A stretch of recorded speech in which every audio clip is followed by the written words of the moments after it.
রাজ্যের রেশন দোকানগুলিতে খাদ্য সামগ্রী না পাওয়ার যে অভিযোগ উঠেছে তা সম্পূর্ণ খারিজ করে দিয়ে এর পেছনে নির্দিষ্ট কিছু রেশন ডিলারের উদাসীনতা ও গাফিলতিকেই দায়ী করেছে ত্রিপুরা ন্যায্য মূল্যের দোকান পরিচালক সমিতির সদর এএমসি কমিটি। মঙ্গলবার আগরতলায় আয়োজিত এক সংবাদ সম্মেলনে সমিতির নেতৃবৃন্দ স্পষ্ট জানান, বহু ডিলার সময় মতো চালান বাবদ প্রয়োজনীয় অর্থ সরকারি তহবিলে জমা দিচ্ছেন না, আর এই আর্থিক প্রক্রিয়াকরণের বিলম্বের কারণে সংশ্লিষ্ট দোকানগুলিতে খাদ্য সামগ্রী পৌঁছাতে দেরি হচ্ছে, যার খেসারত দিতে হচ্ছে সাধারণ মানুষকে। সমিতির পক্ষ থেকে দাবি করা হয়েছে যে রাজ্য সরকারের জনমুখী ভাবমূর্তি কালিমালিপ্ত করার উদ্দেশ্যে একটা নির্দিষ্ট স্বার্থান্বেষী মহল পরিকল্পিতভাবে এই বিভ্রান্তিকর ও অসত্য প্রচার চালাচ্ছে। প্রকৃতপক্ষে রেশন ব্যবস্থাকে সচল ও ত্রুটিহীন রাখতে বর্তমান সরকার সর্বাত্মক প্রয়াস জারি রেখেছে।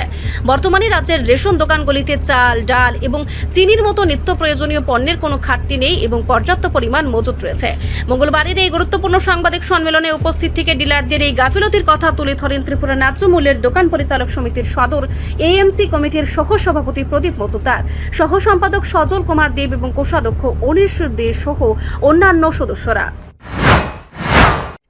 এই সাংবাদিক সম্মেলন আমাদের ত্রিপুরা ন্যায্য মূল্য দোকান পরিচালক সমিতির কার্যালয়ে সাংবাদিক বন্ধুদের ডাকার উদ্দেশ্য হল প্রতিনিয়ত রেশনিং ব্যবস্থাকে নিয়ে পত্রপত্রিকাতে কিছু বিভ্রান্তি ছড়ানো হচ্ছে।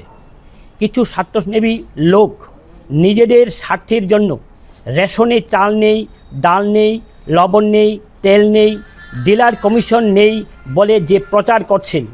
বর্তমান সরকার রেশন ব্যবস্থাকে শক্তিশালী করার জন্য যথেষ্ট চেষ্টা করে যাচ্ছেন। বর্তমান সরকারকে বদনাম করার জন্য কিছু লোক চক্রান্ত করছেন। আমাদের রেশনে চাল, ডাল, চিনি, আটা, লবণ মজুদ আছে। কিছু ডিলার সঠিক সময়ে চালান জমা করে না, ফলে খাদ্য গুদাম থেকে সঠিক সময়ে খাদ্য সামগ্রী রেশনে পৌঁছায় না। খাদ্য গুদামে পর্যাপ্ত পরিমাণে চাল, চিনি, ডাল ও লবণ মজুদ আছে। বর্তমান আমাদের মাননীয় মুখ্যমন্ত্রী ও খাদ্যমন্ত্রীর চেষ্টা রেশন পরিষেবা অনেক উন্নত হয়েছে। ওনারা পিডিএফ সিস্টেমকে উন্নত করার জন্য ডিলার সংগঠনের সাথে সবসময় যোগাযোগ রেখে চলেছেন। আমাদের সমিতির পক্ষ থেকে মাননীয় মুখ্যমন্ত্রী এবং খাদ্যমন্ত্রী মহোদয়কে ধন্যবাদ জানাই। রিপোর্ট সংবাদ প্রতীক্ষা।